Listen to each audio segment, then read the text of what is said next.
নমস্কার বন্ধুরা, আজকে আপনাদের সামনে নিয়ে চলে এসেছি মিনি গোলা রুটি রেসিপি। এটা আপনারা অ্যাজ আ ব্রেকফাস্ট এবং ইভিনিং স্ন্যাক্স হিসেবেও খেতে পারেন। আমার ছেলে তো গোলা রুটি পছন্দ নয়, তার জন্য বানিয়ে ফেলা হয়েছিল মিনি গোলা রুটি। হ্যাঁ, এটা ভীষণ লোভনীয় খাবার বাচ্চাদের কাছে।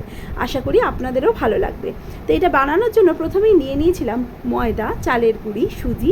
সেটাকে জল দিয়ে মেখে ভালো করে ব্যাটার তৈরি করে তার মধ্যে দিয়ে দিয়েছিলাম গাজর কুচি, টমেটো কুচি, পেঁয়াজ কুচি, ক্যাপসিকাম কুচি, মৌরি, গোলমরিচের গুঁড়ো, চাট মশলা, স্বাদ মতো নুন, চিনি দিয়ে ভালো করে ব্যাটারটাকে তৈরি করে রেখে দিয়েছিলাম। এদিকে বানিয়ে ফেলেছিলাম একটা গ্রিন চাটনি, যেটা ছিল ধনে পাতা, পুদিনা পাতা, দই এবং তার সাথে স্বাদ মতো নুন চিনি দিয়ে বানিয়ে ফেলা হয়েছিল একটি চাটনি, সবুজ চাটনি, গ্রিন চাটনি। এবার এদিকে প্যানটা গরম করে তার মধ্যে সাদা তেল দিয়ে ব্রাশিং করে তার মধ্যে ব্যাটারটা দিয়ে দিয়েছে। ব্যাটারটা পুরোটাই কিন্তু এই রান্নাটা যেটা আমরা করছি সেটা পুরোটাই লো ফ্লেমে হবে। লো ফ্লেমে ধীরে ধীরে এটা আস্তে আস্তে একটা পিঠ লাল হয়ে যাবে। লাল হয়ে গেলে উল্টে দিয়ে অপর পিঠটা দেখতে হবে হয়েছে কিনা।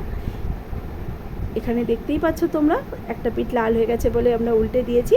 আরেকটা পিঠ হয়ে গেলেই কিন্তু এটা নামিয়ে সার্ভ করে তার সাথে একটু শসা পেঁয়াজ দিয়ে সার্ভ করলেই রেডি মিনি গোলা রুটি। কেমন লাগলো বলো।